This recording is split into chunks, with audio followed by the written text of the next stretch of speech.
Hello and welcome to the Next Level Play podcast, your source for all things gaming, pop culture. Sydney.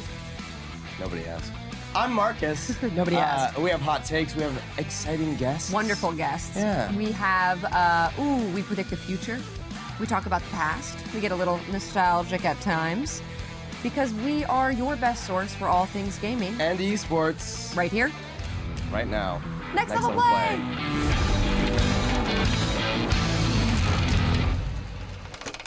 I just spit all over the desk. No. Yeah, and I shit my pants. And then I found $100. Anyway, what are we talking about today, Sydney? I think we have a few various little topics. Yeah, we're a little all over the place today. There's In a good been way. in a good well, Organized chaos. in many ways. Story of my life. I feel like organized chaos. Right. Again, shit in my pants. Every day. Watch your feet.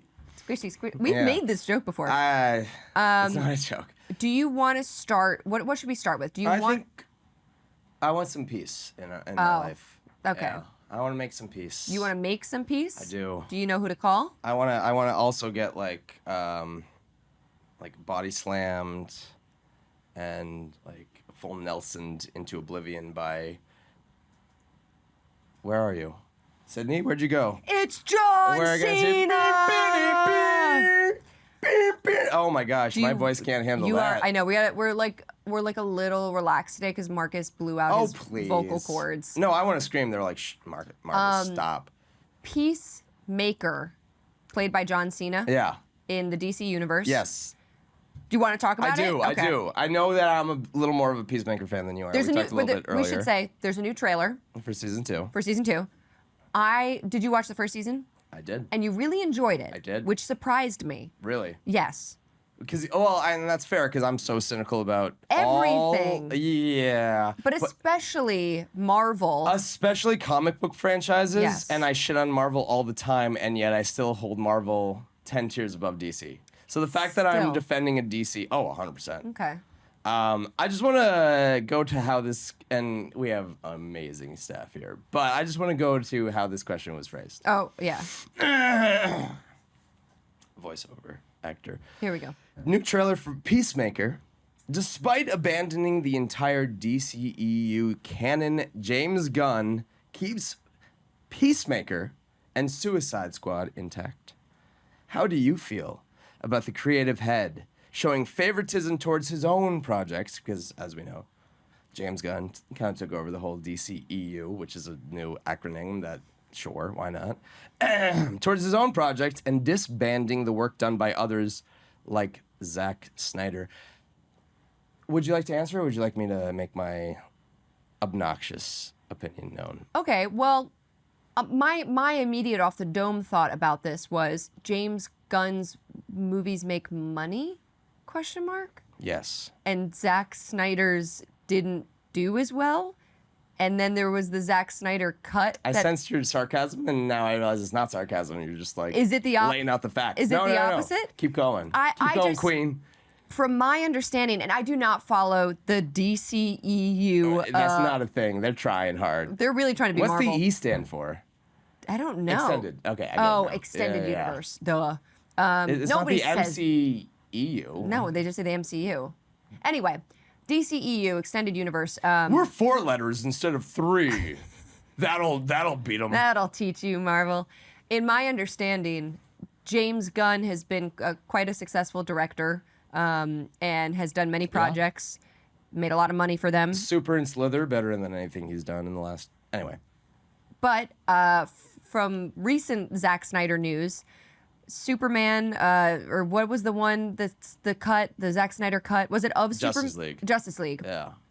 Didn't, which people like, people liked it. Right, but it didn't do that well. And I think whether they're comparing it to Marvel, whatever their standards are as execs. But, it was on Max. It got released to Max. They don't release their numbers. No one releases their numbers. And then it became memeable because the Zack Snyder cut, and everybody felt it was a little bit masturbatory, and that Zack Snyder, it's like, he's such a creative for his superhero movies. I don't agree with that sentiment. I think he's also I think he's a good director. I think you get pinned making superhero movies and you do what you can. What were you gonna say though? Do you think it's the opposite? Well, let me go back. I got a lot of points to make. Okay. To me, the laudation of the Zack Snyder cut, the black and white. Oh my God, you're so fucking artsy. Good for you. Yeah. It's... So you're part of that group.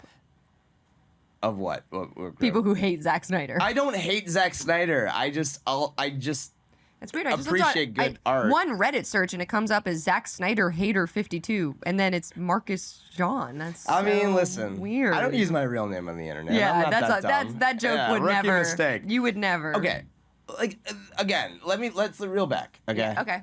Zack Snyder cut of Justice League is like polishing a big old shit with a bunch of chrome and some perfume and put a little flower on top of it and say, hey, this is way better than that just naked shit, right? And people are like, yeah, I love that chrome shit. That's what, oh, let's make it black and white. And that makes it a lot better because then you can't see the brown of the shit. Okay. Sorry, I don't mean to.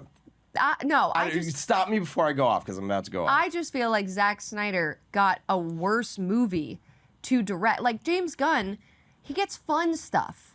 He gets Peacemaker. Oh.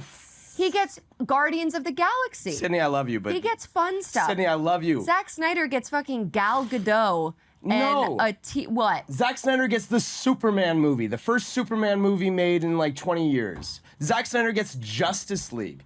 Zack Snyder gets Superman versus Batman. And you think he fumbled? So, did he not? I'm asking you. Superman versus Batman could have easily been one of the best-selling movies of all time, but it was shit. It's Superman versus Batman, and people make fun of it to this day because it's a garbage movie. It's really bad. And yeah, the Justice League movie was even worse. Yeah. And yeah, the Zack Snyder cut is a little bit better, but it's not good. And the way this question is phrased, they're saying, "Oh, James Gunn make some DC movies or Marvel movies. It's about the same as Zack Snyder movies, which are like, I mean, Zack Snyder, this poor little director who like making these movies, and now, you know, his peer, who's his rival, is overtaking him. Fuck off. As if Zack Snyder did not have the chance. Yeah. And fumble the ball, as you said, on the Superman movie. Fumbled the bag of money. He fumbled everything. He shit the bed. He fucked the pooch. Like, whatever you want to call it. Anyway, regardless. I had to look up what Zack Snyder looked like again, just to make sure. The way this question is phrased is as if James Gunn's movies and Zack Snyder's movies are on the same, like, level ground. James Gunn took Guardians of the Galaxy. Did you know who Guardians of the Galaxy was before? No. No, exactly. That's what I'm saying. And James Gunn took that and he made it one of the most successful Marvel movies ever. And a lot of that's the actors and everybody involved, but like, James Gunn is fun. Yeah. All right? James Gunn has a unique directing style and it is perfectly equipped to Marvel's sensibilities. You know? It's like you watch the original Iron Mans, even the original Avenger, and you're like, this is really good. I like the tone. It could be a little more funny. It could be a little more cleverly written. James Gunn literally came in to do that, and he did it perfectly with Guardians of the Galaxy. He took a nothing franchise and turned it into a movie as big as the Avengers, relatively speaking, or at least as close as it fucking possibly could have. And you're comparing him to Zack Snyder, who is, you know, it just, again, he had Superman and Batman versus Superman and the Justice League, and he still fucked it up. There's a joke out there about Zack Snyder being like the Temu James Gunn. James Gunn gets Guardians of the Galaxy. Zack Snyder gets Legend of the Guardians, that animated owl movie. Well, yeah, I mean, I'm sorry if you fuck up, you should get a demotion. He's lucky he still has a job, frankly. And I just But you know what sucks? He made good film. Like, he's made Sucker Punch, which is a good movie. It's funny. It's like a funny action movie. He did Watchmen, you know, like he had good franchises. Watchmen is his good movie. I'll give credit to Watchmen. He had good franchises. However, it was based on source material that was superior, and also it was very easy to adapt if you stuck to the source material. So is Superman, and he fumbled that bag. Exactly. Yeah. Which he should have maybe stuck a little, but also I have problems with Superman. Sucker Punch, I think, is a little overrated. I think it's style over substance, which is not my thing. That's a little biased. But at the end of the day, the way this question is worded is as if they're peers and that James Gunn like had a nepotism hire. That's not the case. Yeah. DC was drowning. Yeah. And they poached him. Yeah. They poached James Gunn and said, hey, help us make things work like what you did. And so, yeah, James Gunn is going to lean into what he was hired for and maybe have a little fun instead of leaning into, I'm sorry, when I watch a Superman movie, I don't want to slit my wrists. And yet Zack Snyder makes me want to. Yeah. So Get him the fuck out of here. Like, why does he even have a job I love at this point? that James Gunn gets to double dip. I love Good for that him. He James deserves Gunn it. Gets to do Marvel, and then they're like, Yeah. DC calls him and they're like, James, we really liked that movie you did with Marvel. By the way, it's DC. Could you come and do something funny for us, like a TV show, and we're gonna have a big wrestler? They kissed his feet. They bathed them in mirth. Yeah. Like, They there's no other washed way. his feet, Jesus Again, style. Zack Snyder, who I have no sympathy for, no matter what. If you have not set up generational wealth at this point, Zack Snyder, you don't deserve it. But like, I'm sorry, put some fresh, young, innovative, creative talent. The fact that this man was given so many chances. Yeah. I have no sympathy. I'm sorry. Yeah. Cash out, dude. Like, good for you. You have a great career. So the new trailer dropped. Yes. We were originally talking about Peacemaker. Yes. Say more. So Wait, what happened? You've seen the first season, Yes. and season 2 is coming out. You're gonna watch it. What's it on? HBO. It's on HBO. Yeah. Okay. That's hard too because Disney now has Marvel. Yeah. So it's like locked in. You know, if you want to do any Star Wars franchises, Marvel franchises, DC is sort of this like they're DC, but they don't have a Disney backing them. So it's a little bit harder, I think. You know, in our day and age of algorithms, searching, streaming. The lack of Disney is a help. And again, James Gunn like gets that. What works about Peacemaker? Oh, first of all, John Cena's acting chops.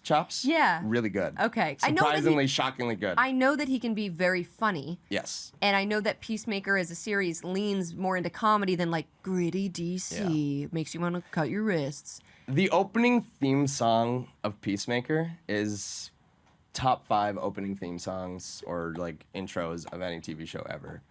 It is an 80s power pop ballad that is an earworm, catchy as fuck. Oh yeah. And a choreographed dance by the entire cast that is completely... Oh, they're doing it Deadpool style. In its own way. I Okay. wouldn't say that just because I think that's like an easy comparison, but I Okay. think it has its own identity, and this is out of respect for Peacemaker, which I do really like. Like, I love Deadpool. Okay. Peacemaker is like a little more my sense of humor. Robert Patrick plays the abusive father of Peacemaker, and he's like a complete piece of shit the entire time. And yet it's still like, do you really want to take it? He like comes in doing like and it just works. It's weird. It's the Marvel weird without being derivative. And then here's the other side of the coin. Peacemaker is like a gory, gritty, funny as hell, but gory, bloody mess in a way that Disney could never do. Even, Yeah. I mean, Deadpool, actually I take it back because Deadpool. On par with Deadpool, and yet somehow more authentic because it's James Gunn. You know, it has like the callbacks to like Super with you have Rainn Wilson is like Yeah. It's like at the end of the day, it's the story about this underachieved Adonis of a man played by John Cena, who's a total failure to launch loser, who is a vigilante, but also a villain because he's such an idiot that his vigilantism creates just chaos and violence everywhere and horrific, awful violence. And yet it's hilarious because it's directed in the right way. I can't say enough good things about Peacemaker because everything else that DC touches turns into fucking Well, I shit. also want to point out, you know, like Suicide Squad in 2016 Oh no, my is- argument's falling apart. is bad. No, is bad. Oh, with yes. Jared Leto. Oh my god, I forgot he even made that. Yeah, the Suicide Squad Incredible. that James Gunn Gunn made is so funny. It's so funny. It's just like it's truly apples and oranges with them as creatives. Like they're not against each other and they're not in competition with each other because their directorial styles are so completely different. Right. It would be like if Marvel made a switch up and wanted to do like a gritty tale about something, they'd hire Zack Snyder and it would do Right. bad. Like he's a good director, but not for what I think DC is trying to do, which is to lighten up a little. Lighten up a little. Stop being so serious. It's Superman. Superman should be fun. Right. Superman and Batman should be fun. Right. But I loved The Suicide Squad by James Gunn because, like Peacemaker, it is bloody, gory, you know, stuff that Marvel could not do. It's hilarious. Deadpool, the whole, but yeah. the whole, except Deadpool. That's a tough little. The whole opening, needle in though, my is argument. this infiltration of this island. They send in this, like, SEAL 6 team, and they're, like, the best of the best. And they all die immediately in hilarious ways on the beach. Like, the whole thing is a fucking failure. And it's so meta, too, because they cast Pete Davidson. You're like, oh, now we have to listen to Pete Davidson for the this whole movie. Nope. And then no, you don't. They basically get the backup team who are fucking psychopaths. Which is thematic, funny. That's why, I mean, that's why Harley Quinn would exist in the universe. Like, she's not your A team. She's not a Superman. She's not, so I do feel a little bit like it's harder with what do you do with Superman when you're given Superman? But you know what? Marvel was given Spider-Man, and they reinvented Spider-Man multiple times. Mm-hmm. Pretty much successfully each time. People all have their favorite. Who was your favorite iteration? Tobey Maguire, Andrew Garfield, new Spider-Man, Tom Holland. Right. There was never, there were some movies that arguably you're like, ooh, yeah, it took a weird direction. Sad emo Peter Parker was like a hard time, in the early aughts. But nothing compared to DC's fumbles. Dude, do you remember the controversy with Suicide Squad video game? Yes.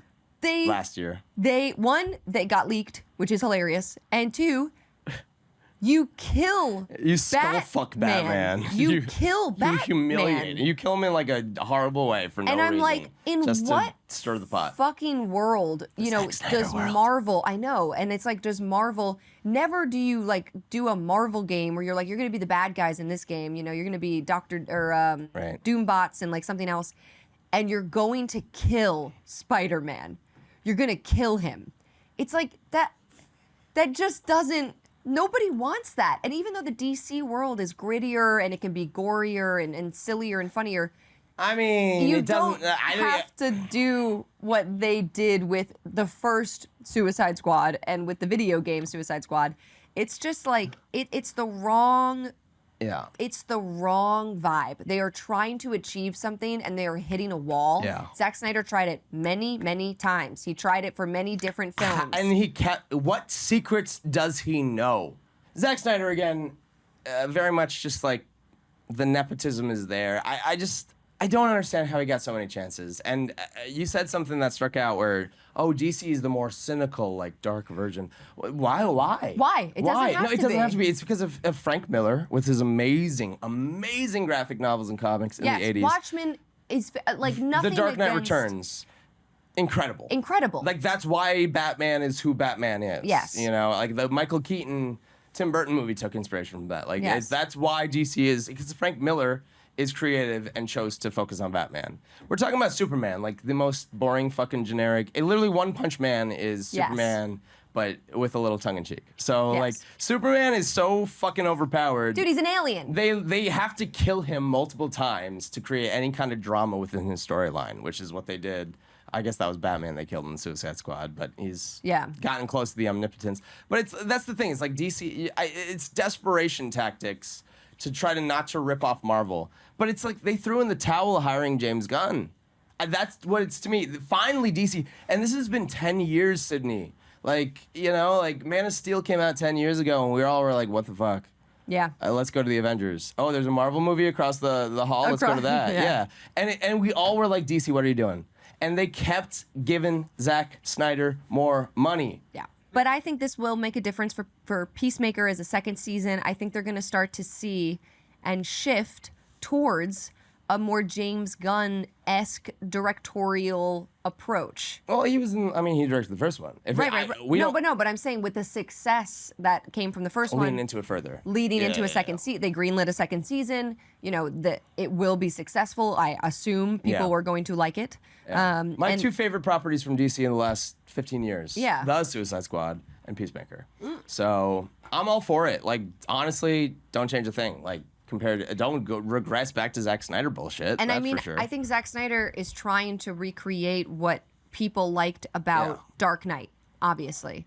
Like, we're trying to go back to this time. You're no Christopher Nolan. You're no Christopher Nolan. But we're trying to go back to this time of, like, what those movies were. Yeah.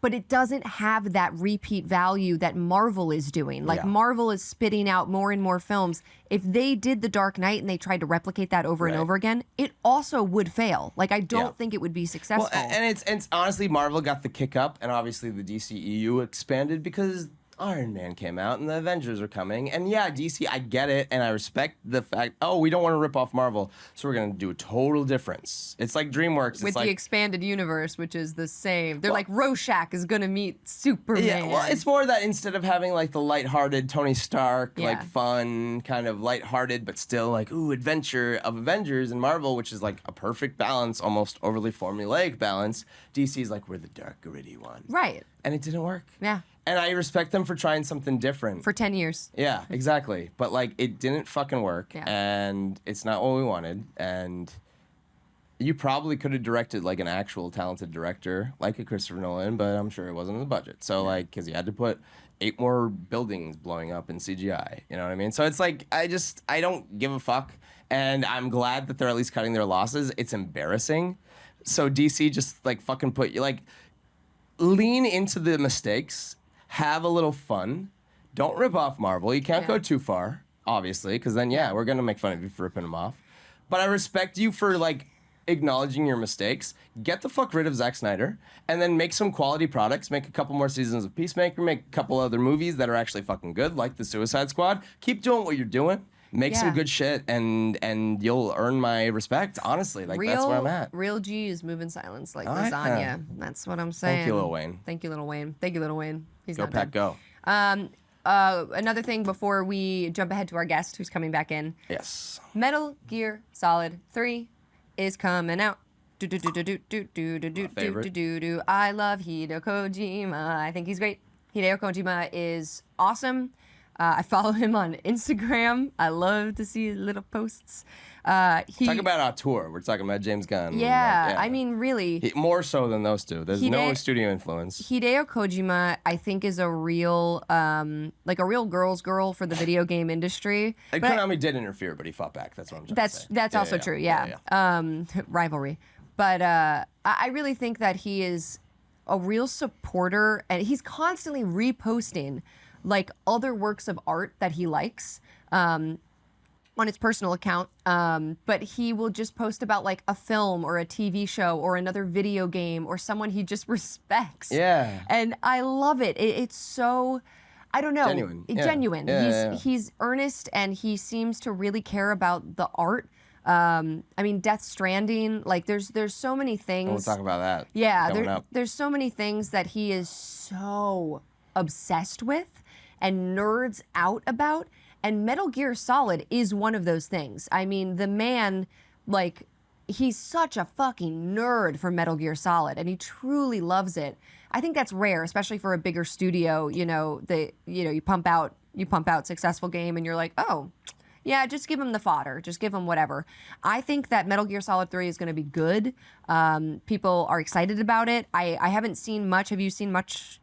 I mean, Metal Gear Solid 3 is my favorite of the series. Okay. So, I mean, I know what I'm getting. But I guess the question here, and a question we're prompted with, do you consider Kojima a genius or a little more on the overrated side? Because he's very much, if you're going to name one video game auteur that's like more independent, you have your Miyamotos and your, Sakurai's, but like, Kojima is like, I'm making my own fucking studio. Fuck you guys. And that's like, he's very much a maverick. So that's kind of where my argument's going. I'm curious, do you think it seems like you love Kojima. You think he's more of a genius. I love him. I understand why people can feel that he's overrated. And I've also seen the arguments of like, do something different. Like Metal Gear Solid, we get it. Death Stranding. Death Stranding. People also are kind of like, oh, okay, another Death Stranding game. Like, yeah, if you like Death Stranding, cool. But like, we want more from you. You're so talented. But I think, again, like his earnestness comes from he is doing what he truly feels passionate about. Yeah. And successfully. Like, Metal Gear Solid is an extremely popular game franchise. It's not like he's putting out games that nobody wants. Right. He's no Konami, am I right? Sorry.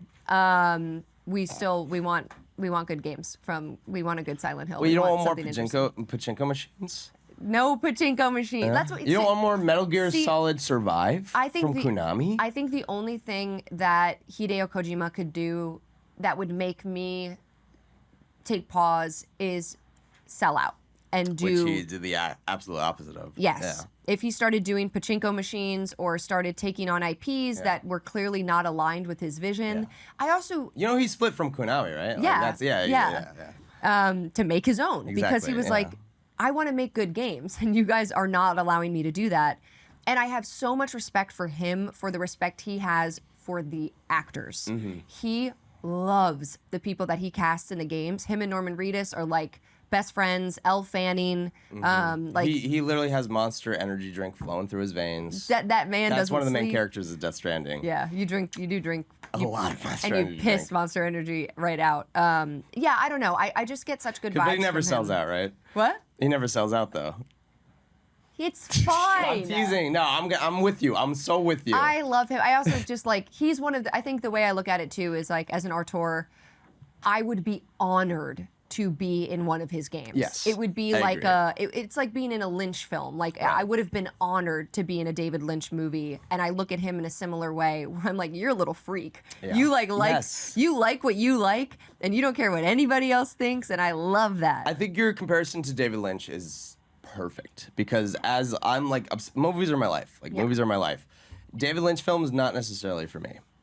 However, I respect them. I really respect them, and it's like how I respect Hideo Kojima. Yeah. Especially, and this I'm even more biased because Metal Gear Solid 3. I'm like a history nerd.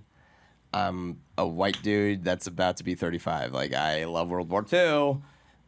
I don't know why. My Roman Empire. Right, exactly. But it's like, I love Metal Gear Solid 3 because it's like an alternate history, like Cold War, like type of thing that takes place in the 60s. And like, I love that. But I would be, and I feel like you're lying to yourself. Well, maybe not.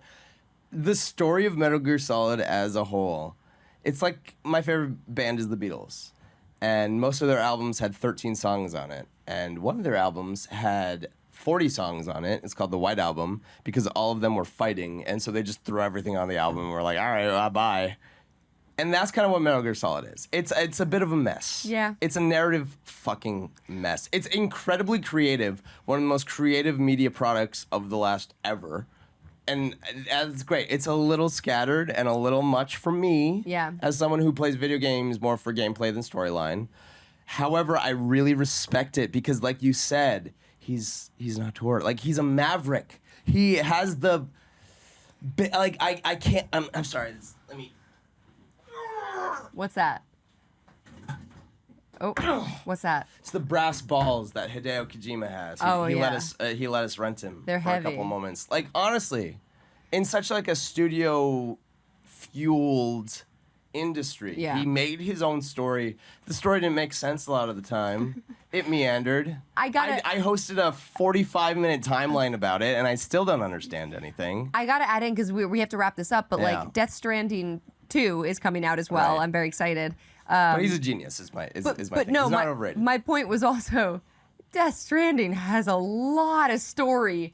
There's so much happening. And I don't like Death Stranding. I know you don't. But he earned the grace. It's like Stanley Kubrick. I don't like Eyes Wide Shut. It's his last movie. I still love him as a director. Yeah. Like he fucking shot for the moon and he failed.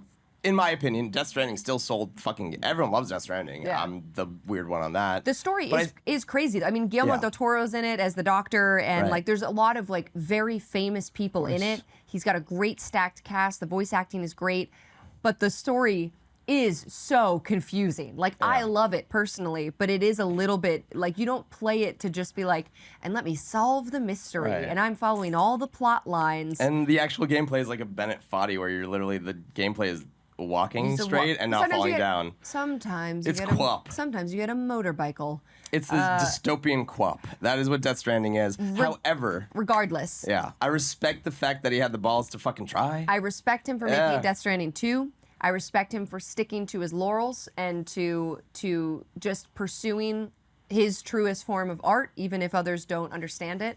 That is a true auteur. And especially with video games, Auteur. like movies, you have your independent films. Video games, there's an, independent films you can make with a relatively small crew. Video games, there's more to it. And unless you're making a very small indie game, but to make the kinds of games he makes. Creative risks are rarer in that field. And Hideo Kojima, I don't care if you fail, as long as you put money into risks, that's good for the industry. Hideo Kojima, I love you. Stick around. We have our beloved guest, Geoff, is coming back, who I can't wait to talk to about VO stuff. Maybe if I remember, I'll talk about Death Stranding.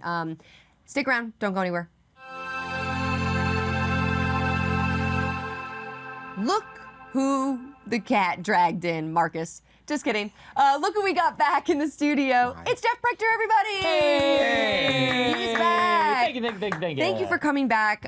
It was such a pleasure to talk to you on our last episode. Geoff is a voiceover actor. We talked a lot about voiceover, the start of your career. Please, for those that might not have seen you on the previous show, introduce yourself again. Hi, I'm Geoff Pictor, and I'm from Buffalo, New York, and I'm a voice actor.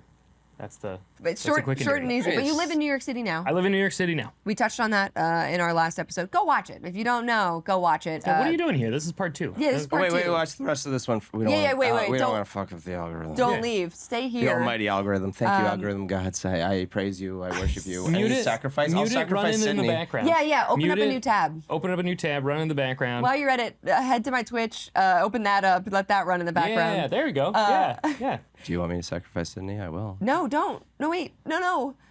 Geoff, so let's jump back in. I'm trying to remember where we left off. We talked about sort of your start of your voice acting career. We talked about VO, but we really wanted to get into AI, and the video game kind of emphasis on VO. But let's, I guess, start with AI, right? We started joking that AI, you pronounce it because we're very concerned. stressful. It's painful. That's But the noise it makes you make.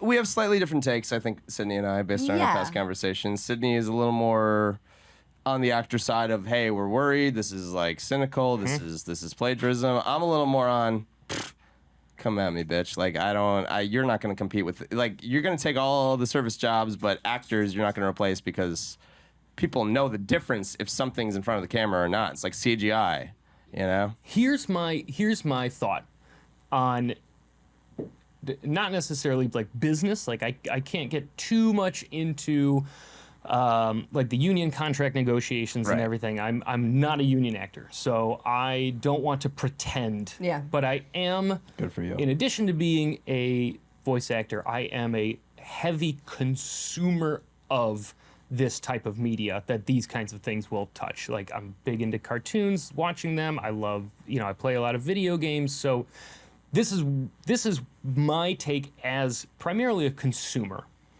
And that is that right now, at this junction in time, we do not like having AI in our art. Like, we consume art because it is interesting to know that a human made the thing that we're watching. And you can get into the nitty-gritty about like what a human made based on the programs that they're running or whatever, but there is a definite fan mistrust now of generative AI content. Case in point, Riot Games was very adamant that they would not be using any generative AI in Arcane. And that was something that fans were very psyched about. It came out later that they used AI, I think, to like touch up a poster, a promotional poster, and people were pissed, and they like offered an apology.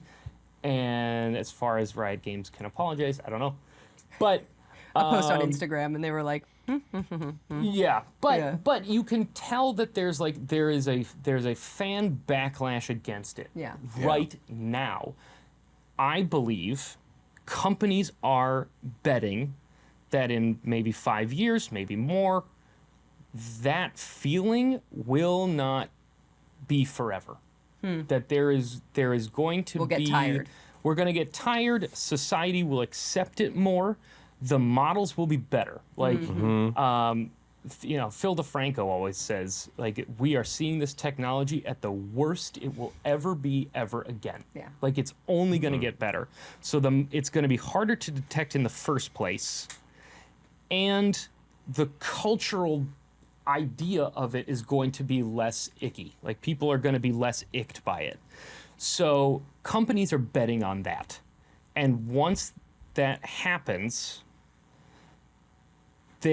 companies, as companies will, are going to always do the thing that makes them the most money the fastest. And so I don't know if we have a future where like your big heroes, your NPC companions, your player characters are going to be voiced by AI. Yeah.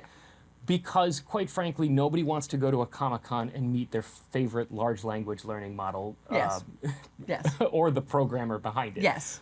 But the other gigs of like NPCs, shopkeepers, random sergeants on the walkie-talkies. We have the same what I said. conversation. That's going to be the stuff where, like, that's where people like me, budding actors, we want those jobs. Yes. That's those sessions, those 5-hour studio sessions where it's like, great, give us 3 in a row of this, give us 3 in a row of this, give us 3 in a row of this, and then it's like, cool, I can add that credit. I'm not going to be signing autographs of Spear Carrier number 2. But those jobs will get eaten away. Yes. And those are the jobs that new actors cut their teeth on and bring and get then folded into the industry. Yeah. It's the same thing with like in the film industry, you have folks scared about just like clone stamping faces into a restaurant scene. It's like, no, background, like people are background actors first,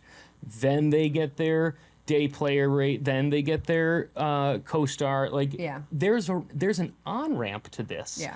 And that on-ramp can really, once it becomes commercially viable, to either ignore public opinion or public opinion changes. Yeah. And I think that the thing holding it back the floodgates, besides just the strike, is public opinion. Yeah. And once that goes, it's going to become an unraveling sweater. I hear you. I am pushing back more to like defend former points because I kind of I shit on background acting either this episode or last episode where I was talking about, take those jobs and like replace them with AI. I'm fine with that because I was a background actor for 2 months, did a lot of club scenes where I was dancing to no music for 12 hours.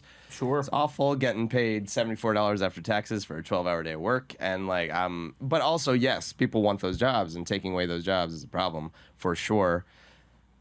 Going back a little extra meta and talking about the acting industry, I think there's a lot of actors I've known who've fallen in the trap of background, who've become union through background, to only have background on their resume, continue to do background their whole life. Great career, awesome, great, you're contributing to the industry, but background is not something that does help a resume and is a trap, I think, in many ways, where I'm more defensive of the VO stuff, where it's actually like having to form somewhat of given circumstances, forming somewhat of a character, a presentation style, a talent going into it. Not that background actors aren't talented, but I almost feel like you're looking at it as there's going to be a public outcry akin to the Kylie Jenner putting a flower in a soldier's gun. It was Kendall. I think we all. Sorry. Where were you when Kendall Jenner put the flower in the Pepsi? I feel so. She gave him a Pepsi can. Yeah, they're definitely two different people. Go on. 100%. Go on. Anyway, I hear you where there's this, but I feel like it's more because if companies still has more money to make, if there's more of an overhead where despite the outcry, like they're saving tons of money. I'm more of the opinion that AI, it's like, to me right now, you're talking about this is the worst that CGI will ever be. I feel like we're in 1994, or AI will ever be. I feel like we're in 1994 as far as CGI, where Jurassic Park came out, and everyone thought this was, in 5 years, there's no more practical effects. It's all CGI. And it's just, you jump the gun a little bit. And like, the argument I was making is we haven't even gotten to the uncanny valley yet. We're still at the point where AI is awkwardly not human and clearly not human. Yeah. And we're not even, and it's once we get to the uncanny valley where I feel like the debate's really going to begin. But we're not even there yet. And I feel like we're so far away from it where CGI was supposed to replace all practical effects. And yet I still, 30 years later, that movie's as old as I am. I gravitate towards movies that have practical effects because my brain can tell the difference between something in front of the camera and something that's not. That was kind of my argument. Like you have your Riot Games who kind of take a stand and say, we're not going to do this, we're not going to use AI. And then you have other companies, I'm sure they have used it. There's been no scandal yet, but companies like Blizzard, who are notoriously bad to their workers, to performers, bad workplace culture. there will be those that stand against it Yeah. and will find it in their budget. There's films, you know, who will stand against it and will find it in their budget to hire background actors. Well, they have the budget. to That's hire. the thing. But that's I think your point is my point. Marvel is not hurt by this. Marvel can do whatever they want. They are not hurt by this. People will go see a Marvel movie. But for starting actors, for indie films, indie video games, you know, it's a quick corner to cut that helps them at least get their game out there, you know, like Yeah. get their foot in the door for a short film, for an indie game. And those are the exact actors whose roles are possibly being replaced. I mean, yeah, some of my first VO roles was in a crowd. I was in a protest crowd, and I would just give them different lines in a Conspiracy protest theories crowd. Going crazy. But it's like, I completely agree with you. And whether or not, you know, you fall into the trap of being a forever background actor, your career doesn't take off, that doesn't matter. I think expunging that possibility for people, because it's not hurting the big name actors and it's not hurting the protagonist lead roles or the NPC companion roles. It's these smaller roles that will be eliminated, and it's sort of like the butterfly effect ecosystem. If those are gone, how do you get started? Where do you even begin? How do you get your foot in the door? I think right now, to your point about like CGI, like people are kind of freaking out about CGI. 30 years and ago. There's still practical effects used in films, and there's still CGI, and it's like that.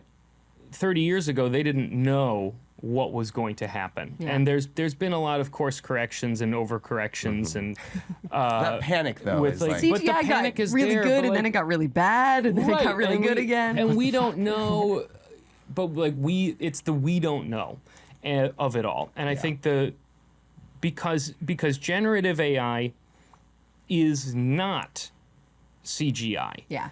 Much in the same way as like the internet is not radio broadcast. Yeah. Like it is a method. That's fair. It's a method of quickly disseminating a lot of information to a lot of people. Sure. But there is so much more dimensionality intricacies, to generative AI because it erodes the human creativity and it fundamentally changes what art is, because like it depends on 1,000%. what your definition of art is. Is art something that people consume to feel things, or is art something people create to express things? This is a great, that exact. And that's the scary thing, I think, is because that generative AI can do a great job at creating things that people consume. Yeah. And it's like, all right, how will humanity respond to just the consumption side of art? Yes. Which is weird. Like even Marvel movies, that's art. For sure. Love 'em there's or a hate lot 'em. of very Like, it's talented as people behind commercial as those. you can get, but like In fact, thousands and thousands of talented people behind those. yes, Yeah. and it's still Millions and millions of thousands. Okay, anyway, so you get it's the point. it's still art. It's still somebody is sitting at a computer creating explosion effects, deciding how Yes. like a building is going to And somebody's collapse. signing off on it too. Somebody- There's, right. There's many yeah, they're creative. working real hard. So I don't. Kathleen just burning the midnight oil. Hey, somebody named Kathleen is on the Marvel I'm talking movie. about Kathleen Kennedy is what Oh, I'm talking yeah. about. Yeah. So yep, you're right. First name Definitely. basis. I didn't Yeah. realize. I like. By the way, Kathleen Kennedy is a fucking pioneer, and she's a very impressive woman. I have nothing but respect for her. But also, Well, she's your aunt, right? Oh my God, Nepo baby. I wouldn't be here. But anyway, that's my point. Is like we never knew what the internet would do to society, and like we're still figuring out what the internet does to society, Yeah. despite knowing what like radio and TV does Yeah. to society. Yeah. We don't know what generative AI is going to do to art. Yes. Let alone society. And there is a real fear because of the patterns that our society has shown, especially in a Western capitalist Yes. society. It has shown that it will almost always prioritize profits over pretty much anything. And that is a big fear because we don't know what that's going to turn into. I want to point out, and we've mentioned this too, with generative AI, it is being fed information that it is able to base its creation, its creativity off of. And just like we're not there yet with VO, we've not reached the uncanny valley of things. The AI that what it is creating is not necessarily right, like correct. And Totally. it has been shown to be sexist, racist, just completely incorrect in what it is trying to produce, because the information that it's given, especially in a Western society, we're bad people. We have bad information, and you're feeding it that to then create what we're supposed to consume. And you pose this very interesting question of like, what does that turn us into? And also what it is creating. You hit something that I think is, we've talked about nostalgia before, and how we can sort of be tricked by nostalgia. Is it good or is it nostalgic and therefore we think it's good?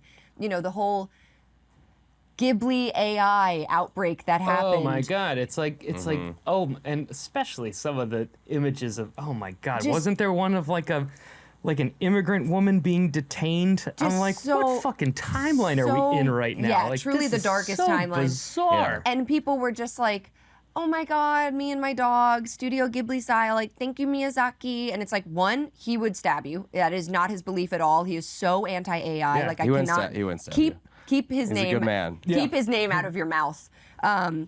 But also, slap. Keep his art style off your feeds. Keep my Miyazaki's name out your mouth, slap. But I think this poses an interesting question of like, is it just feeding us what it thinks we want because of nostalgia? You know, it's like, can I address something? You like Ghibli, yes. Because I hate to be, well, I don't hate to be that guy. It's my role. No, you love being that guy. I don't love it, but You're it's who I am. typecast as that guy. Go on. But I couldn't disagree more with a lot of these arguments. Okay. And I'm pessimistic about what you're saying through an optimistic lens. Say more. I will. Do elaborate. I will. Yeah. I absolutely will. And so we talked about VO a lot. I'm the voice host producer of an app with 1,500 unique players any given day in a 24-hour period. The ones that are rascals, as I call them, which is putting it lightly. Rascals? No, but I'm talking about like the fucking racist. Oh, well. You know, like Rascals is pretty bigoted. light. Well, it's like how I say it. I'm like, oh, you rascal. Here's a ban, and it's like I just play it light. But it's like no, there's pieces of shit out there. Yeah. But of the 1,500 unique players any given day, it's like 2 or 3 that I have to ban at most, and usually it's 2 or 3 a week. And it's something I've always kind of thought that has been an unpopular opinion for some reason, that I think people are inherently good. I think we lean into the cynicism instead of just giving people the benefit of the doubt on going off of their background values and ethics that might be different from how we have raised, and I think they can be ill-perceived. Yes, there are a lot of racist, sexist pieces of shit out there, but to just assume that that's 50% of the world population, I think is a sad way to go about things. And in that vein, not to interrupt it, I'm sorry, but just to kind of bring it back to AI, it's the same thing with AI where there's this assumption that 50% of the people out there are fucking idiots that are just fooled by anything from AI. I think that's the difference. And that's the company too thinking that too. And I have a firm belief that it will be rejected. We're already rejecting the Marvel fucking influx, the Disney influx. Like nobody, I think, with common sense can say that, yeah, the movies made now have more of an auteur artistic element than the 70s movies, you know, that created these franchises. Something has to give. There's a bubble that's bursting with these sequels, and people want more. And to just assume everyone is just some neckbeard in, you know, consuming Marvel products with no critical thinking at all, I think is ignorant, because I think humans are much more capable and the average person is more intelligent than that. And I just... You're both putting in a lens of, oh yeah, we're just gonna force the AI and everyone's gonna eat it up and no one's gonna like. No, I think the cream is gonna rise to the top, and I think that actual quality art is gonna soar better than ever, because there's gonna be a huge rejection of this shit, because it's clear we're not idiots. Yeah. Like good art will rise, because you could have an IQ of 80 and you're still going to recognize good art as good art, because it's a human thing, and AI lacks that. That's the point. I think that's why I'm not worried. We're so far away from the uncanny valley, and these debates are just going to intensify when we get there, but we're not even there. Like, that's how I feel. I think that's the point I was making too, with like, people, you know, will use their own morality compass on things. You know, if you hate Amazon and you want to ban them, it's easy to do that. Yeah. If you want to stick with a video game, like a studio that you love, like Larian Studios, who, you know, has like very very positive vibes, Yeah. you will do that. But if you're like, I love World of Warcraft, I don't care if it's AI in the game now, like, fuck it, that's your prerogative. But I think as a performer, the fear is still real. And I think as a performer, I have faith in humanity at large. Yeah. I do not have faith in large conglomerate corporations. Right. Money talks. Who are making decisions for shareholders, not necessarily for people, even the consumer. The consumer. They're going to try. I'm not denying that. Yeah. And I think that's why it's important to, well, a couple things. One, to have the conversation about it, and to ensure that there is no point of like, well, no take backsies. Like to that's why that there's this ongoing fight in the video game voice acting world right now, is because the main thing that is hampering negotiations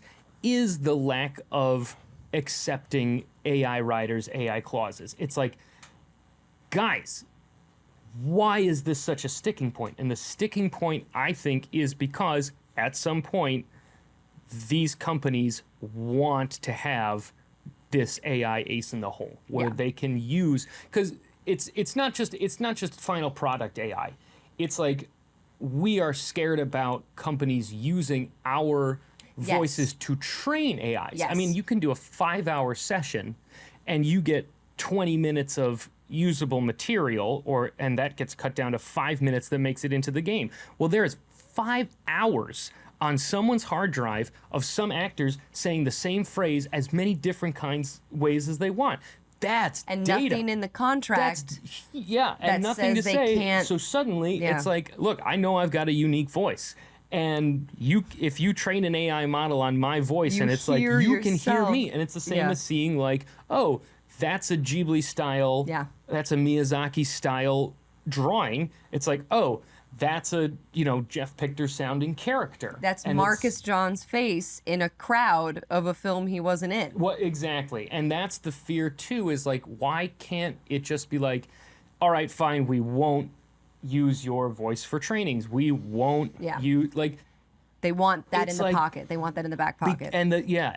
My fear is just, it feels justified because it's been such a sticking point. Yes. It's like, all right, then clearly there is plans for a more nefarious future. The last thing I want to do is be like, oh, don't worry, guys. It's clearly these like corporate overlords are clearly coming after our jobs. Last thing I want to be is like a shill that's like, oh, we're fine. No, I get it, and I get the fear. I feel it myself. I just, there's something about it is.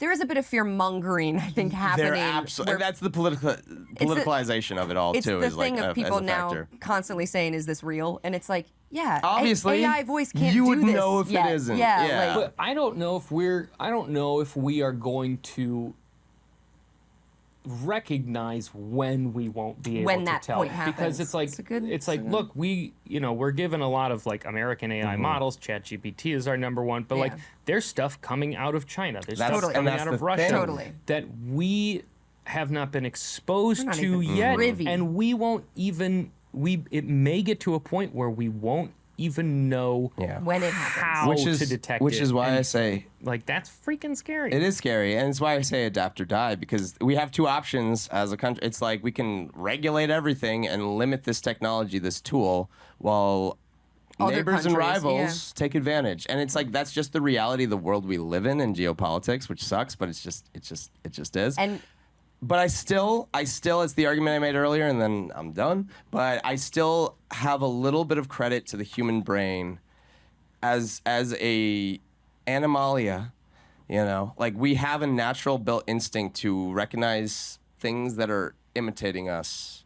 That feel off. Yeah. And that's the uncanny valley, which again, we're getting there with AI. We're not there yet. And so we still have time to go. And the optimism that makes me sleep at night, because I have to somehow, is that it's like I have enough respect for the human species to reject this imposter infiltration. And I don't know how that's going to manifest, but that's just my gut feeling that lets me sleep at night. I wish we could. I mean, we should just get drinks and hang out and talk about this because I feel like this we is still got this is 10 real minutes. actors on actors. But I did want to jump. Real inside baseball here. Yeah, real inside baseball. I did want to jump to something more positive Sure. because we're winding down. But I want to talk about in 2023, you won the Voice Arts Award.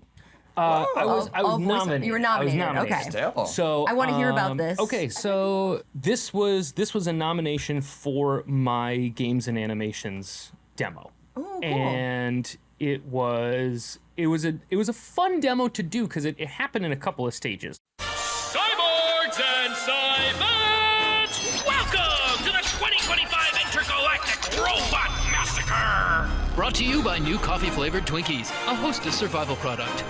I just have to adjust the frequency of these isometric oscillators, thus allowing fifth-dimensional communication between parallel worlds. It's so simple a child could do it. What would you have me do, Lieutenant? Alpha 726, prepare to open the blast doors. They're dropping like flies out there, Lieutenant. I can't lead from the command pod. You know what, you worm? Taking your lunch money is getting boring. It makes me wonder why I do this. Jimmy doesn't like introspection. Hey there, Princess. I was admiring you, admiring me from across the room, and I couldn't help but give you the chance to admire me face to face. You know, your beauty almost equals mine. Close second, but enough about me. What do you think about me? Ha-ha! Grunk! Just the employee I was looking for. I have a job for you and only you. Observe. Young Alexander's head is far too round, and I need you to flatten it. It was a New York style demo. Like there wasn't. It was a Not a lot of accents, or not what do a you lot mean? of acting. It was it was a good reflection of like a whole swath of characters. It was a display of vocal athleticism. I see. But Is that New York style? Because so New York is it's a lot more like quick and dirty voice acting. We do a lot of commercial work here. Yes. We do a lot of young children's animation. Yes. We do a lot of more like corporate and that kind of thing. LA voice acting still, despite the pandemic, is much more long-form entertainment. It's a lot more AAA game studios. It's a lot more cartoons and animation. Like you're going to get a lot of New York comedians in big cartoons, but they're all going to be recorded in LA. So, like for instance, my coach, Emma Ramasco, check her out. She was an East Coaster. She moved to LA to effectively do what she has been doing in her closet here, like because it's still there's All in our still a closets. little bit of Yeah. a location based, Got it. despite little bit. everybody having their own home studio. So, anyways, that's kind of like the two coast split. So you did this So New York style. I did this one. It was like with a New York studio. They're great. And it was like, but this isn't quite what I wanted. Like I need something a little bit deeper. We need to show a little more acting. We need to have some longer clips, and that's when I started working with my animation coach Everett Oliver. He was like a producer on King of the Hill for a while. Okay. He's got Everett's got quite the following in his own right. He's fantastic. And he and I worked together to come up with a much more character profile built where there's more three-dimensionality Depth. to some of, Yeah. some of the scenes. And I got to record that portion in my own home studio with my own gear. So fortunately, part of it is like, yes, it's a reflection of my talent. It's also a reflection of my in-home capabilities, which Yeah. is very helpful nowadays. So we then went in and took like the best of World A, the best of World B, and threw it together. And this is so considered which demo? This is like this is animation my- video game? This is or- my animation demo. It is in the same, for this awards program, they're considered like the same thing. It's like Got they it. don't subdivide. Got it. So this stuff talking about the difference between animation and video game voice acting. I'm so curious. This stuff is much more cartoony. So the characters are big, they're goofy, and it's still a demonstration of what I can do physically, athletically. Like I'll say it myself. Your I've got vocal some range in this I demo. love that you said athletically because it is. Oh my God, it is. I'm exhausted after a VO Your session. muscles. Oh, yeah. Yeah. Also, you move your body. No, like if you're doing, It's if you're doing it intense. right, It's yeah. very intense. I love Do you watching. stand? Do you sit? I stand. You always I stand. You have to. I don't have the space to sit. I'd love to have a booth where I could put a chair in there. Yeah, a 'cause, little like, stool. good. I feel like my commercial readings are better sitting. Little They're chill. much more grounded. Yeah. God, I'd love to narrate audiobooks sitting down. But Grounded performers. What does that mean? Like- I don't understand. I'm a little. Marcus is big. Yeah, I'm a little. Yeah, I'm usually big, which is why I got this award nomination. Video game voice acting in a more distilled version is much more cinematic. It is very toned down. It's very dramatic. It's very real. Like Yeah. a lot of these studios, emotional. Like It's like me comparing film to theater. Is Yes, okay, it's but like- I never thought about it Big. that way. yeah, Yeah. it's you're like yes, there are cartoony, funny course. games. Yes. But you get into stuff, especially with like Naughty Dog games, like all Yeah. their it's much more narrative driven. I'm a Crash 2 guy. So And I'm like what? Whoa. Yeah, You're gonna do it's- a Crash No, I know, Bandicoot? I know. Yeah. We're talking Last Crash of Us. I get Bandicoot. it. Row. So Yeah. that's the difference. Like if I wanted a video game demo, it would sound completely. And I Fascinating. do That is want one interesting. later, but I just gotta make a little more money in the meantime. But like, it would sound completely different from this. Interesting. And do you always do? Or this is so inside baseball too. There are like sides you can get to do demos with. Like sometimes people offer different things. How do you choose the character or do you have a character in mind? You write your own.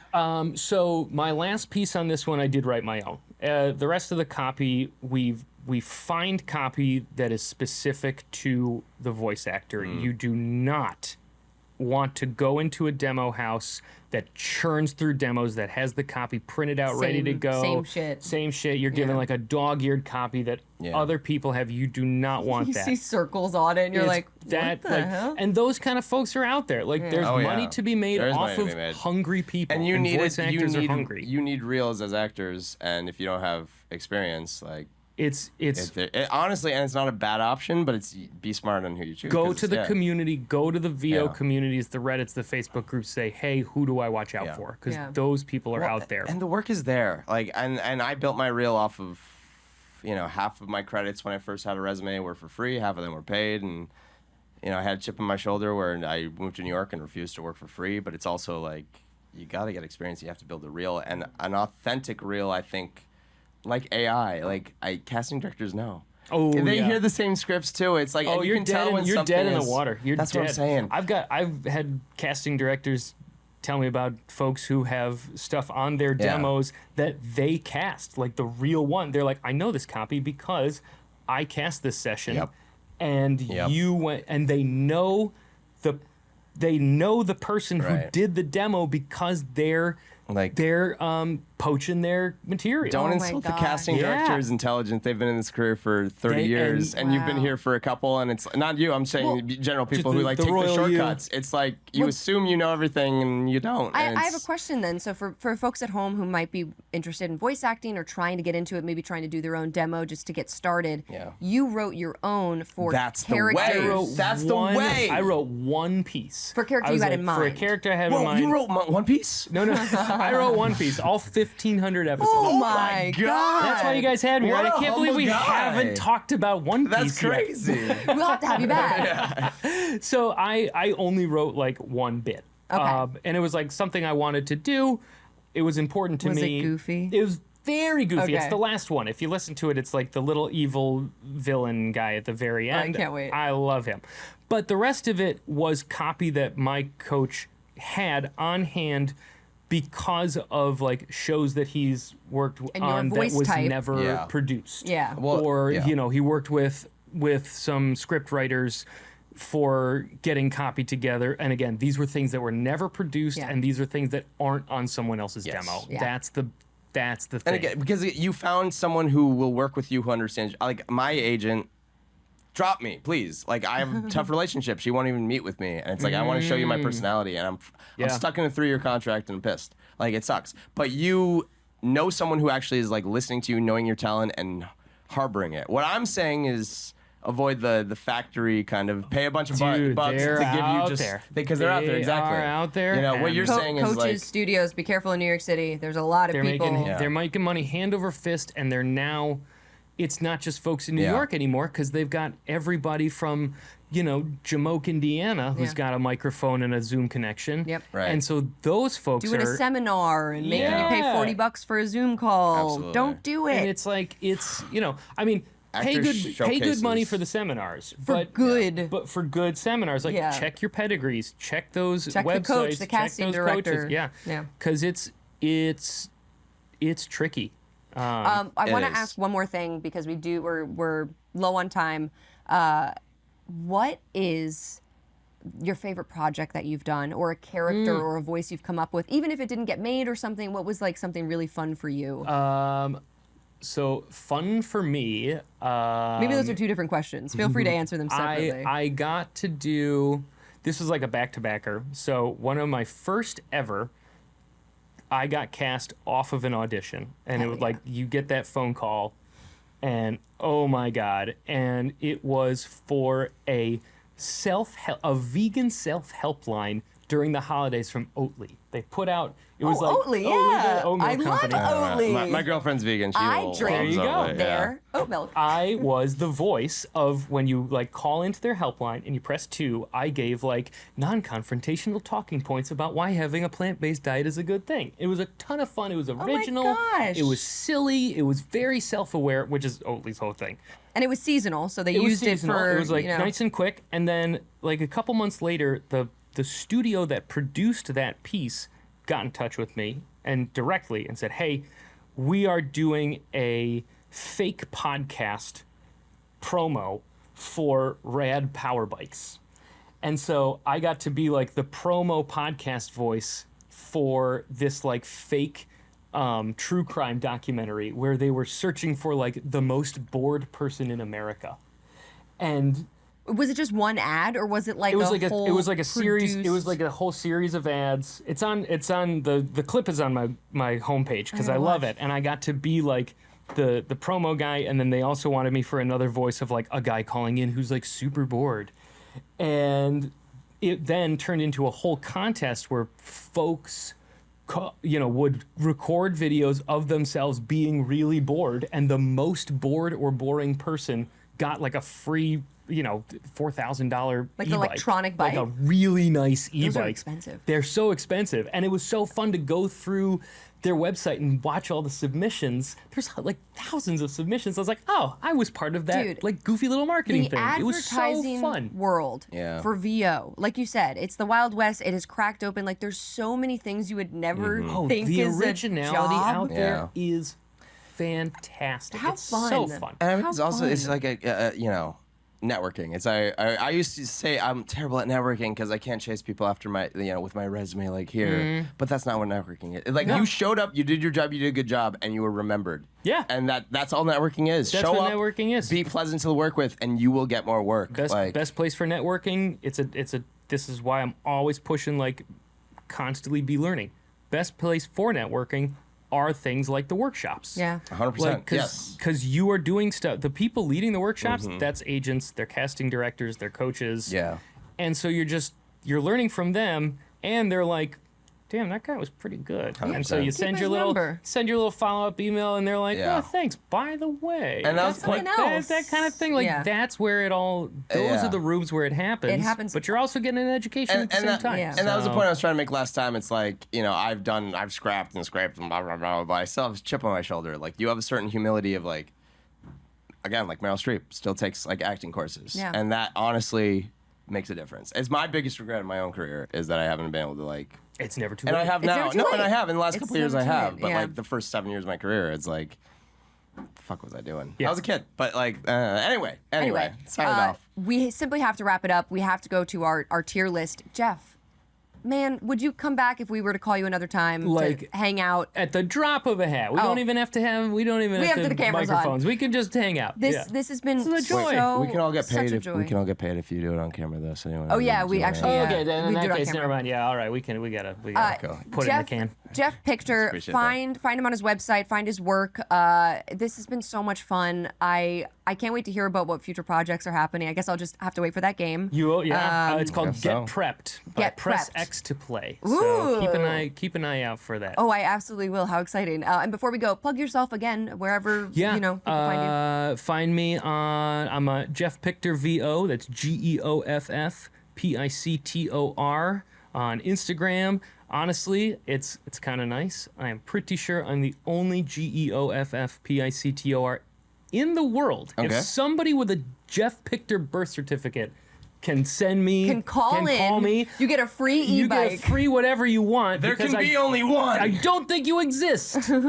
Highlander. So I'm very Googleable. So he'll be very easy to find if you look him up. Thank you Yes. again for hanging with us. It was my pleasure. Thanks for having me. Of course, anytime, truly. Truly, yeah, this is so much fun. And stick around. We've got our tier list. Don't go anywhere. Don't walk away. Hey, don't cry. It's only the tier list. Let me wipe that tear away. I feel uncomfortable.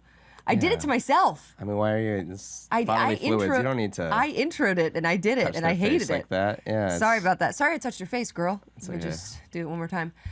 Welcome to the tier. Things Sydney can say and I can't. Welcome to the tier list. We're doing a fun one today. I'm very excited. We are and it's pretty broad, but we're going to try to keep it contained to kind of main characters. Mm-hmm. We're doing best game characters. Speaking of pretty broad, Samus Aran. My freaking what a babe, what a broad. I mean, Are you going to do her first?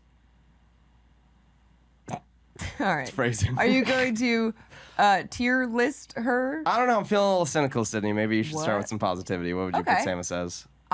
Well, obviously I'd put Samus as an S tier, but the issue is, Obviously? yeah, obviously. As a main, she's my main. She's my main for Smash. She's my main for many things. Want to kiss her. I can't judge her as much as a main character, mostly because she doesn't talk a lot. Hard to really determine her stance, her opinions, It's almost like she doesn't have a personality. Yeah. Yeah, she's a hot lady in a mech suit. an S tier, huh? A secret woman. Yeah, right. I don't know. I think the character design is fun, and I Sure. love her moves, and I think she's badass, and I love a female protagonist character. It does suck that she doesn't actually get to really make decisions or choices or have agency or an opinion or personality. Well, the funny thing is, like, they did try once to give her personality and a ton And of the voice acting. men hated it. I feel like the women hated it as Oh, much, really? if not more. Well, I mean, because that's the thing. It's like the problem with Metroid Other M and giving Samus a fleshed out personality was that they fucking dropped the ball. Like They just didn't. she's whiny, unsure of herself, and most insulting of all, this is the most fucking badass bounty hunter in the galaxy. Eat your heart out, Captain Falcon. Stick to your little room. Shit. But Samus is such a badass, and they made her. Oh, well, I can't unlock this power or open this door Yeah. until my superior officer Yeah. lets me. She's so, Weak. that's a strong word, but subservient in Yeah. a way that's just not fitting to the character that was not built up but implied previously. Yeah. And Where are you going to put her on the list? We got to get through this. Metroid is one of my favorite series of all time, top 3, but as a character, she's a D. Wow. Yeah. Wow. It's such a blank slate that she'd be a C, just eh. But Metroid M Yeah. drops it to a D. Like, I'm sorry, as a character. Damn. You know, this is what we're judging. I'm going to throw a real wild card into this. Bella Goth from The Sims. Bella Goth is not technically like a main character. I didn't know Sims had characters at all. Basically, the Goth family exists. Mortimer, Bella, their kids. And Bella disappears. And it's part of the storyline of the world of The Sims. And yeah, it's intense. It's like there's so much neighborhood drama in The Sims that you don't know about unless you play story mode. There's a story mode in Sims? This yes. is what I can't get over. Yes. And like Bella's cheating. Like, people are cheating. It's very intense. Bella is, the theory is, because this is actually never solved. You never figure it out. Okay. It's an open-ended thing. The theory is she's abducted by aliens and that she's buried by lunar lakes. And so she was killed. I'm going to put Bella in a B because for Bella. It's a mystery and it's cool and it's really fun and the Goth family rocks and Bella rocks as a character. But it's so open-ended. There's no resolve to the mystery. It would be cool if you could like uncover it throughout the game and eventually find out, but like it's just fan theories and nobody actually knows what happens. We assume she was abducted by aliens. Is she goth? Oh yeah, the whole family has like a Victorian mansion. They wear like she wears a red like dress. Gothic. I mean like Hot Topic goth. No, I guess the daughter is a little more Hot Topic, like Wednesday Addams, but it's definitely more Addams Family than Hot Topic goth. But I'm gonna throw her in a B. I think I'll give another blank slate. I'm gonna do 2 quick rapid fires here. Yeah, I'll do 2 after you. In the term of blank slate, someone who never talks, and I still hasn't outside of Who's that? Link. Oh. Yeah. C. Okay. Blank slate, Peter Pan, Everyman. I was a young Link main because I was a young Link main and a Ness main as a kid playing Melee Love because the boys. I didn't have a lot of friends and I needed to like 2 young male friends. Well, it was more like they were the perfect avatars. Mm-hmm. Young Link more than Ness. Ness has a little bit of character. Young Link, I was like, I'm a 10-year-old boy. Blah, blah, blah. Everyone hates me, like everyone hated Link in the Kokiri Forest. So, like, let's go, Link. So, C. C. Mario, though, I'm going to put as an A. I'm a little biased. 5th generation Italiano, Meccano, Siciliano. Plumber. Arrivederci. A plumber. I'm wrong. But A. he's a fucking fat Italian plumber from Brooklyn. What a little cutie. I love him. Through the lens of Japan Beep, beep, beep, beep. in the 1980s. It shouldn't work. And it does. I love it. Mario's amazing. But he's still an A because... I'm going to do a quick A. Yeah! Yippee! Yahoo! What does he say? Mario? Anyway. You nailed it. I'm going to do an A. Arthur Morgan from the Red Dead series. I think he's a great character, amazing voiceover, and frustrating. People are frustrated at the end of Red Dead 2. I think we know why. And it's because Arthur Morgan is beloved. You don't want... to play anybody else. You want to play Arthur Morgan.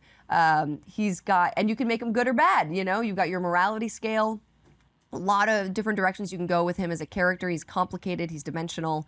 I think he's an A. I'm going to drop down to a B for this next one. Joel from the Last of Us series. Can I interrupt you one quick yes, second and ask yeah. a question? Where would you put John Marston in comparison? That's hard. I know, you're the Red Dead person more than me. That's hard. The internet knows how I feel about Red Dead too. You know, I think people tend to like John more than Arthur, but I feel like that's just first game syndrome. Like, that is your attachment to the world. I would put both in A, honestly. Yeah. I think they're both wonderful characters. And pardon my ignorance, but Marston is in the sequel. He's in Red Dead 2 as well. He's young though, right? Is he like... I don't think he is. Okay, never mind. I haven't played it. No, I could be way wrong. I'm trying to remember. I feel like, again, like you said, it's like the first thing that comes is gonna have like a bias. Then the sequel. It's tough to have a sequel character. But that I think Arthur surpasses the Morgan original. does live up to what Red Dead means to so many people. So that's why I've also put him in A. And also, he's a bit of a dorky name, but a total badass. I love Arthur. So that's pretty cool. Arthur. Yeah. Joel, Last of Us. Yes, thank you. I'm gonna throw him in a B. I loved Joel as a character. Right. Obviously, I love The Last of Us. I just feel, and maybe because he was so frustrating at times, his decision making, and because the game is not true open world. You know, you're gonna do what you're gonna do. It's not open world at all. Not open world at all. Neither of them are, but especially the first one. Extremely railroady. This is very linear. Yeah, very linear, and it's frustrating to play him. After a certain point, you just want to have more autonomy. And I don't love the decisions that he makes or the way that he goes about things. And that's why Last of Us is a masterpiece over the show. Because Yes. the meta element of having to do something that you don't want to do. and yet you do. and questioning your own morality. yet you do, And yet like- you're like, but we have to. I shot those doctors. But we have to. Oh, I shot the doctors too, and you don't have to. You don't have to. You don't have to. But I did. Maybe that's why I'm putting him as and I'd do it again. as a B because I felt God he was so flawed and that's Yeah. wonderful character design, but Spoilers. also frustrating. Yeah. Do you want to do one more? I want to get a little cynical for a second, Sydney. I want to give 2 quick D's before we go. Tom Nook. Fuck you, Tom Nook. He doesn't even talk. He talks too much. Yeah, it's like this man is a greedy. We've all He's had a bad landlord. landlords. He's a landlord. He is a landlord. He's a landlord. I don't know how to finish that Lord. pun. There's not one there, but he's a piece of shit.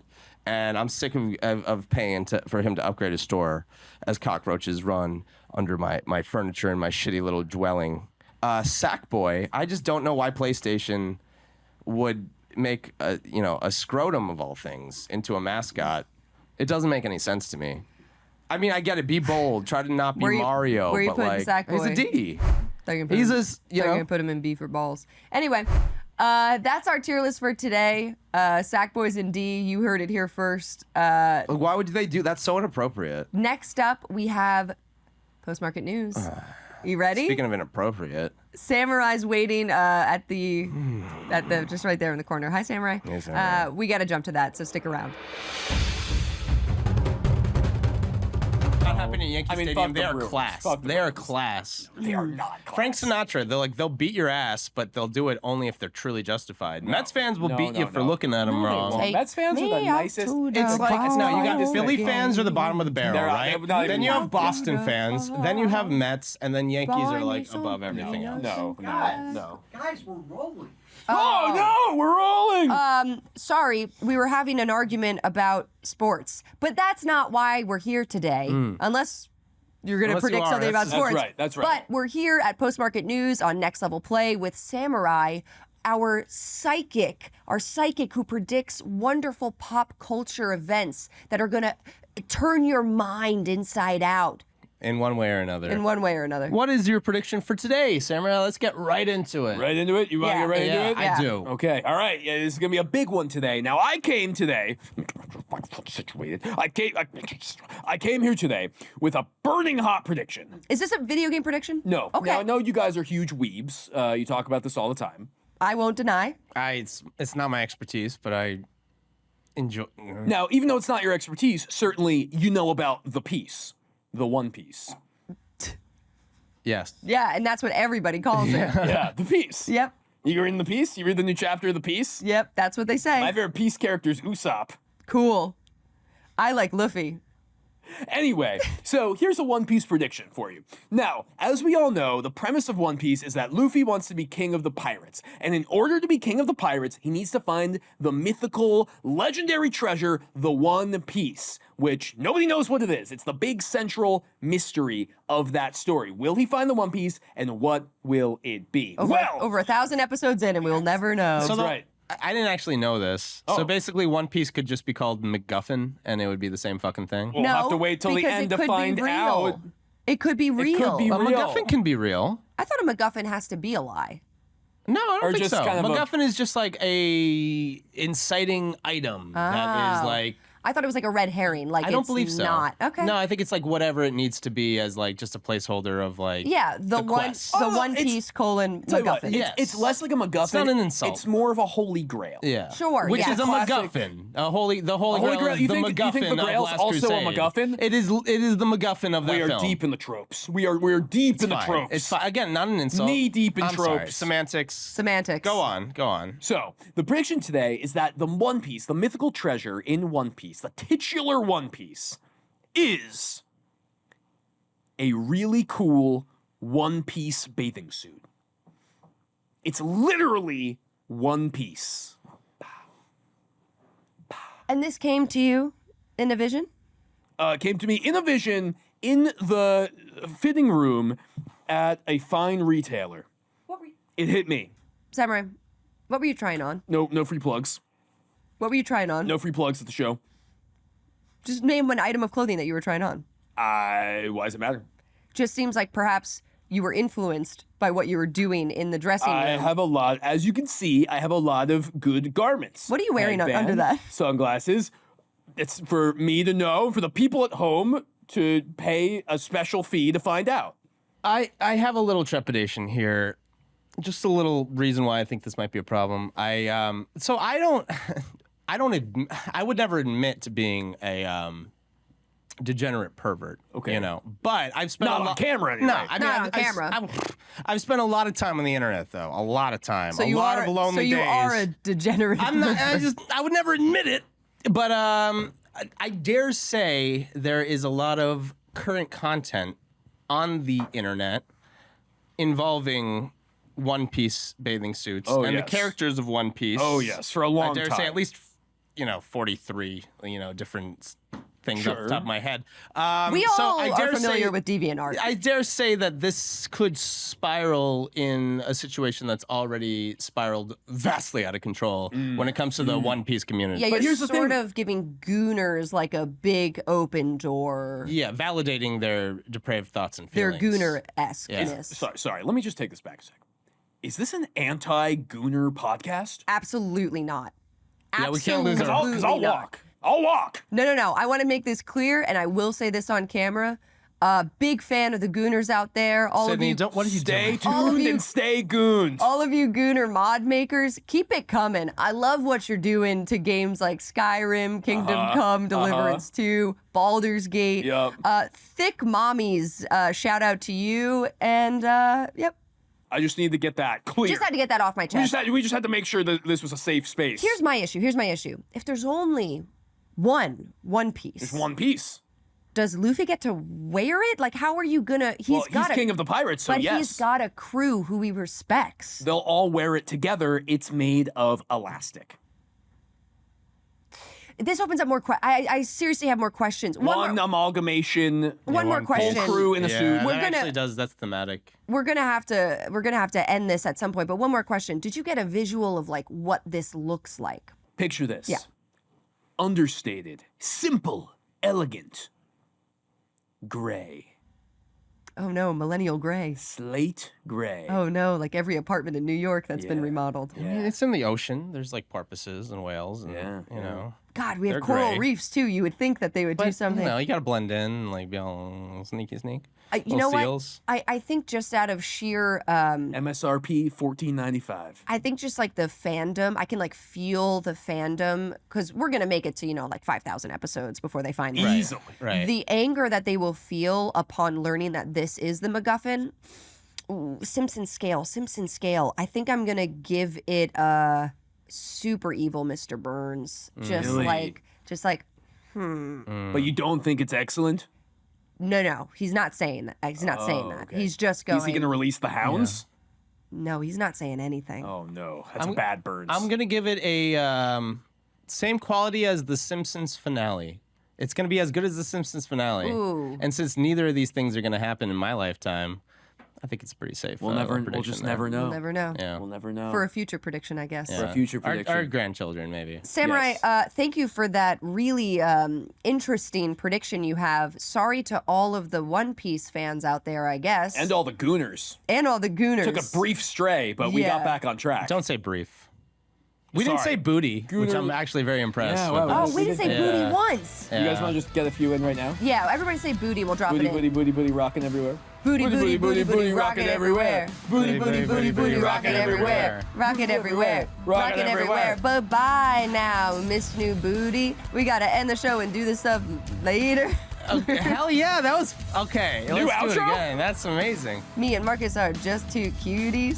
Samurai has to go take a duty. Oh my god. And we'll see you next Soonie. Soonie, 2D, maybe on a Tuesday. I don't know. I ruined it, Sydney. I'm sorry. No. This was really nice. Really nice That's the one bonding word. moment. Yeah, wonderful. Thanks so much, Samurai, for joining us. Thanks everybody watching Next Level Play, and we will be back with more episodes and More guests, more predictions, more samurai. And more of Sydney and Mapplethorn.